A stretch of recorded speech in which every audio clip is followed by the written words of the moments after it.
What's going on, guys? Welcome back. Today on Project HELLSTANG, we've got a whole hodgepodge of stuff that we've got to get done so that we can get this engine dropped back in this weekend. So stay tuned.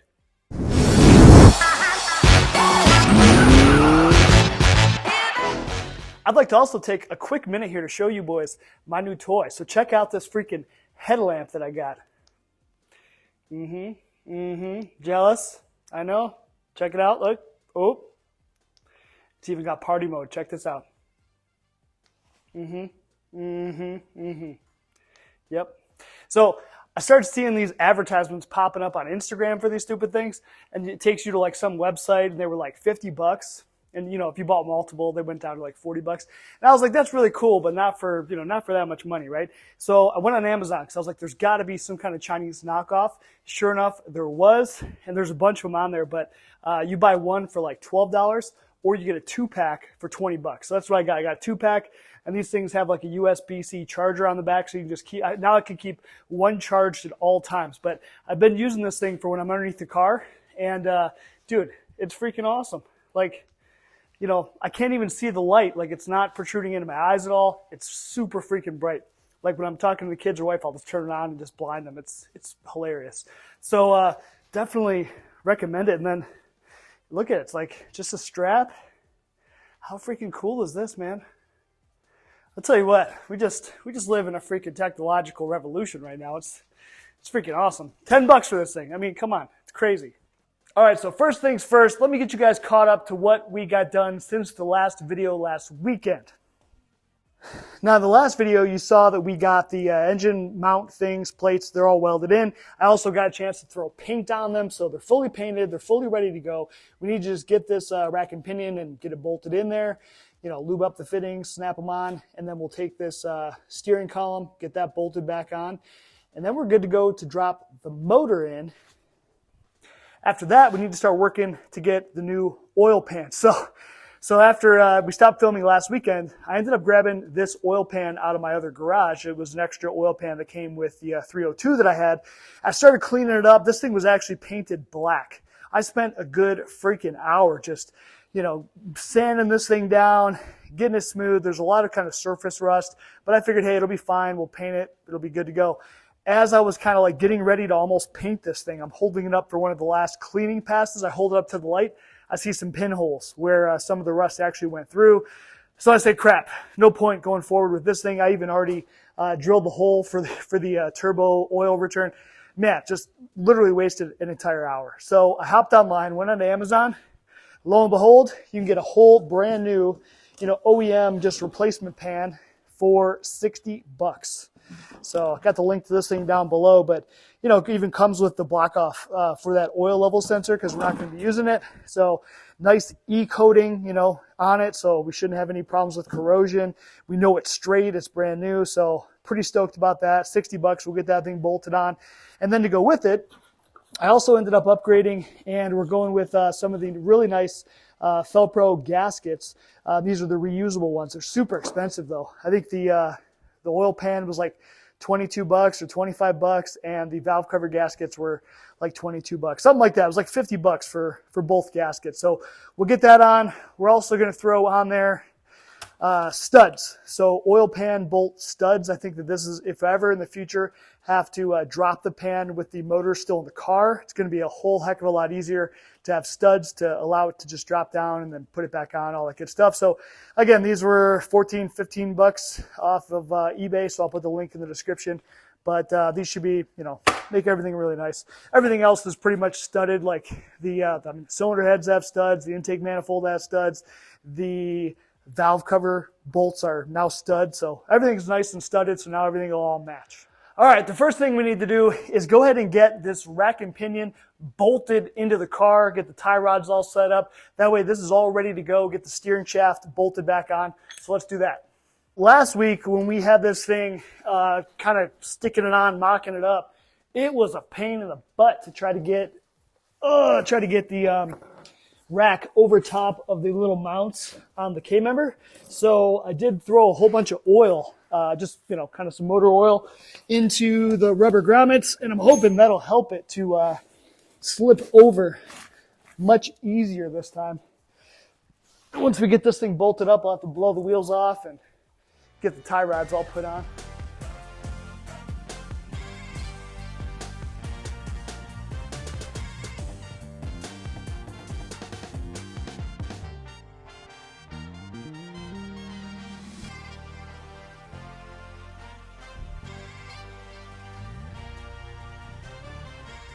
All right, well, it didn't take long to run into our very first problem with this. So got it to slide on super freaking easy. So definitely put some oil or some kind of lubricant on your little bushings.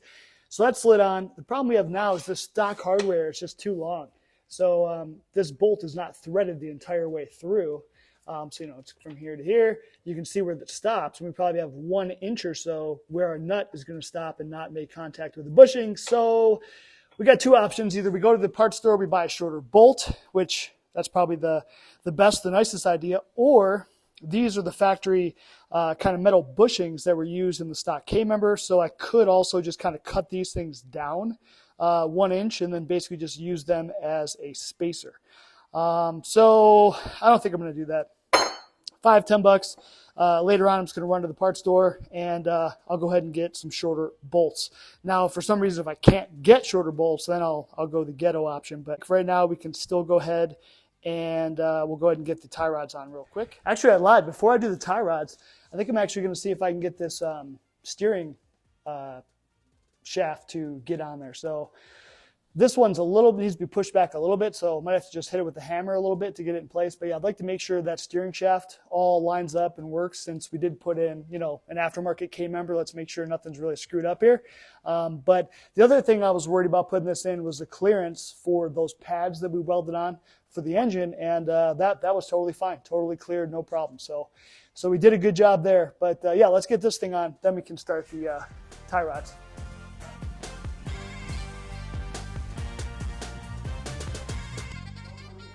All right, so I lied again. I'm actually going to do the tie rods first. And the reason why is I started to hook up this steering shaft and I realized I got to make sure that the rack and stuff is straight, right, in the middle. So that way the steering wheel is all lined up. So I'm going to do the tie rods first, make sure the wheels are straight, because I know, I think when I measured the tie rods, I measured like 2 inches from each end. So I know those are relatively even. So once we get the wheels on, you know, all trued up, then we know that that'll be straight and then I can bolt that on.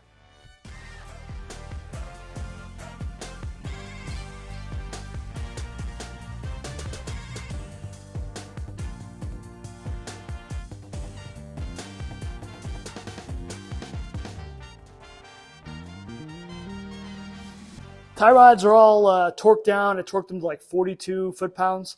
I think I saw something that was like 35 to 47, so just kind of went in the middle.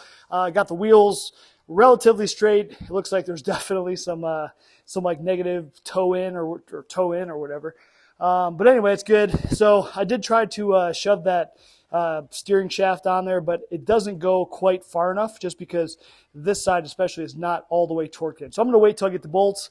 Once we get the bolts, you know, sucked down and tightened, that'll move it the extra little 1/4 inch we need to be able to get it all the way on, get that tight. So pretty pleased with all that. I do still need to go back and finish kind of tightening the tie rods. But I'm going to wait because I'm planning once the motor goes in, we're probably going to have to adjust the coilovers because we never did any adjustments since we don't have, you know, an engine in here. So once we get all that, we'll pull the wheels off for one last time because they're just loose anyway, and then we can get that all figured out. So next, let's get this crappy garbage oil pan out of here. That's where she belongs. And I think this is mostly cleaned up. I got to do a little bit of work. Got to get this off here, and then we'll go ahead and stick our studs in with some anti-seize, and we can get our new gasket on, get our new pan all on. Let's see. Before we do the pan, though, I do need to drill the hole for the Dash 10 turbo bung. So we did another video a couple months ago where I put this into that 9-quart oil pan, so you can watch that video somewhere here. But this is a non-welding stainless steel, so you just drill the hole, and then I had a bunch of Loctite. And let me tell you, that Loctite, boy, woo! This was hard as hell to get off. I was stripping it out till I finally was able to find a socket that was the right size, because these things are pretty dang big. But anyway, that Loctite works great. So this thing would have never, ever in a million years came loose or came off.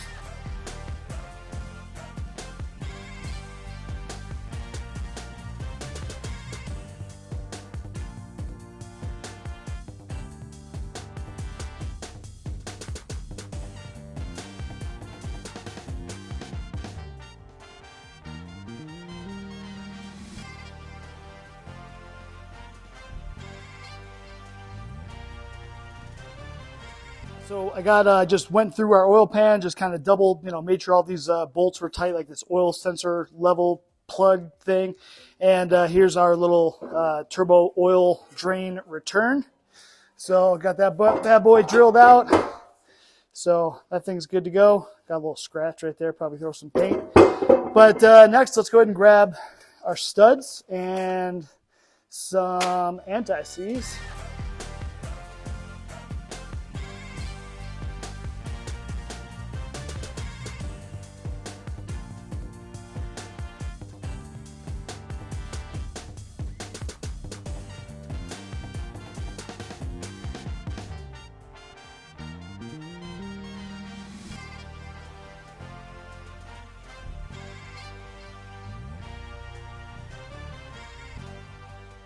The one thing to note on these Fords is these 4 larger bolts. There's 2 on each end.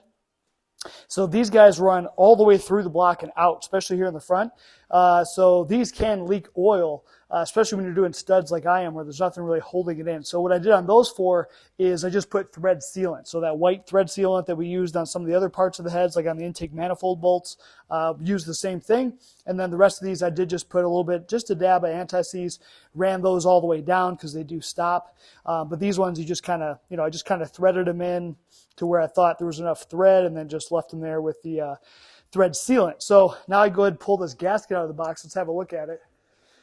So this is Felpro 0S34508R Perma-Dry. So again, it's a real nice looking set. So these are for the valve covers, so we're not even close to doing those. But here is the oil pan gasket.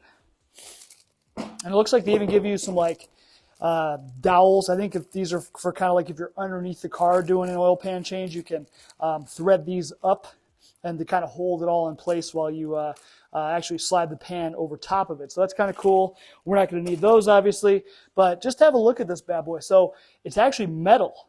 So it's almost like a metal rail. And then it's covered in this like kind of real soft silicone. And so the reason why I really wanted to use these, because they are kind of expensive and I already had a gasket, but it's just because you don't have to use any kind of RTV on these. So that's kind of the nice part. So you can just basically lay this bad boy on there. And I've already kind of put, from the last application, up here on the front where the timing cover is, I did already put some RTV, and the engine has never ran, right? So it should be fine with what I got there. I don't even think you need to put it though. So I don't think there's a front or a back. So I'm going to look at this. Yeah, there is definitely. So, all right, I'm going to put it on time lapse and then we'll just start getting this thing pushed all in, get it all beautiful, pan on, rails on, and then put our nuts on.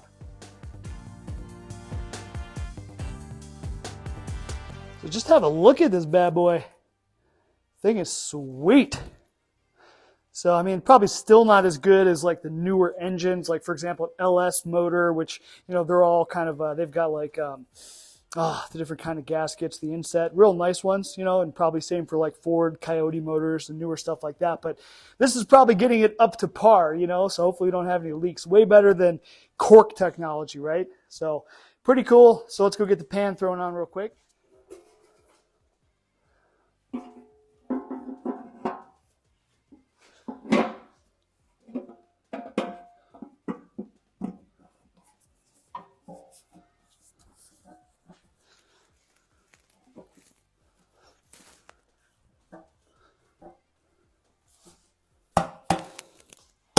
Cool part with studs too is just freaking lines it all up just nice and perfectly, man.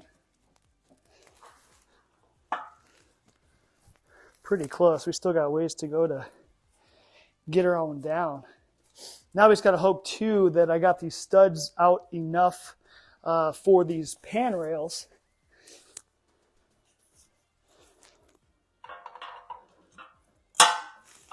Yeah, see, I might have to loosen these studs or back them out a little bit just so we have enough thread sticking through so that we can actually go ahead and get our nuts on here.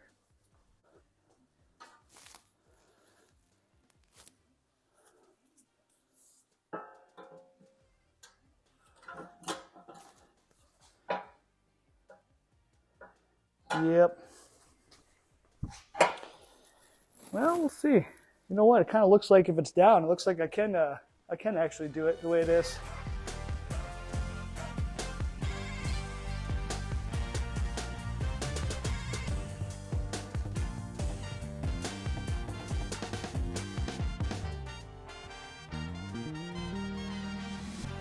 All right, we can check the oil pan off the list. So I did hit it up with a little bit of paint too, just to kind of touch up those couple spots where I scratched it up, just hopefully it doesn't rust, but turned out pretty good. You know, I wish they would make these stupid studs longer. You know, it's kind of weird how, I mean, they're fine for these ones, right? The stud kind of sticks out a bit, but these ones are a bit short, you know, so they don't really come all the way through. I had to readjust it a little bit because when I tightened them the first time on the big guys, the stud actually wanted to kind of go down a bit, so redid it, and yeah, I think it's all good now. So get this engine flipped back over. That way it's not leaking out any more oil. And let's see what else we got to do. The other thing I got to do is on this one motor mount here, I just got to get rid of this notch. So when I talked to Racecraft, they told me to get rid of it. I did it on the one, and then I totally forgot to go ahead and get that nub off there. So gotta get that off, and that way when we go to put the motor back in, it'll actually sit flush. Because when we were mocking it up the other day, you know, it wasn't going all the way down. So got to get that done, and then that should be good to go. All right, so little angle grinder made quick work of that. So bump removed, get these things bolted back onto the motor. Just got back from Ace Hardware, and let me show you what I got for this whole bolt situation. So they didn't really have a shorter bolt.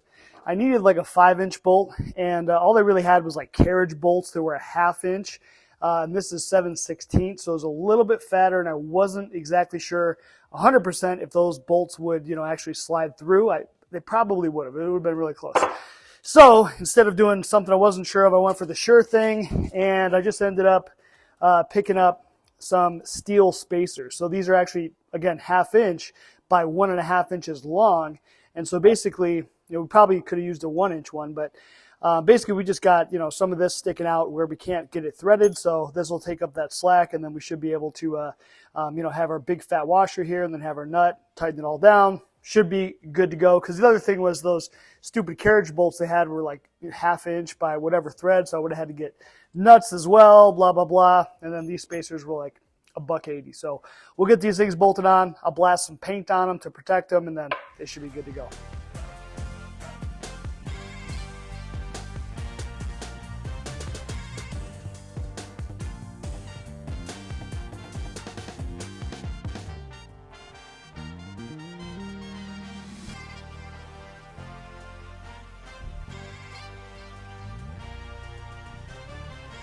All right, now that we got the rack all tightened up, we should be able to go ahead and get this shaft on here. I locked the steering wheel back, didn't I? Dang, okay, hold on. All right, unlocked. Now we should be able to slide this thing. And that's pretty much all the way back where it was. Cool. All right, I'm going to take my hammer and just kind of give it a few taps just to make sure, because it looks like it maybe was down. You can see where there's no rust there. So it might have been down a little bit more, and then I'm just going to put the bolt. It's just this little, whatever, 10, 11 millimeter bolt. Get that bad boy screwed back in there, and then that's all there is to the steering shaft. I was way off. This guy's actually a 13 millimeter. All right, so one side is threaded, one side's not. So you got to make sure you start it out in the non-threaded side and then feed it down to the threaded, and then we should be able to zip this dude, hopefully, back home.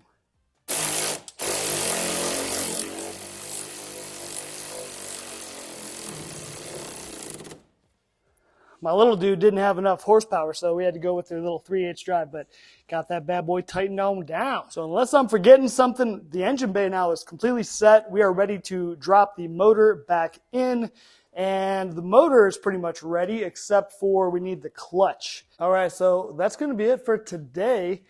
Tomorrow, the new clutch, we got like a, you know, kind of a fake King Cobra Chinese clutch deal that's coming in tomorrow. It has the correct 10 spline that we need instead of the 26 spline. So I'll probably be selling that X Clutch 26 spline setup here pretty soon. You'll see that for sale. If you're interested, hit me up if you have a Cobra or whatever, or if you upgraded your shaft to a 26 spline. So clutch will be here. We'll get that installed. I think that's it. I mean, we got engine mounts on this thing. Like once we get the clutch on here, Then we can mate up the transmission, and we'll be ready to stab this thing back into the car this weekend. Hopefully everything fits and all that stuff, and then we can start the long process of getting this thing all put back together. I also just heard from the powder coat guys that the front engine brackets are all powder coated, the alternator's powder coated, and I had them sandblast my turbo manifolds, and they sandblasted some old headers that I had, so I'm just going to repaint those and ceramic coat them, and then I'll put those up for sale. All right, guys, that's going to be it for this one. We'll do another video tomorrow when all the parts come in, so like, share, subscribe, all that good stuff. We'll catch you guys on the next one.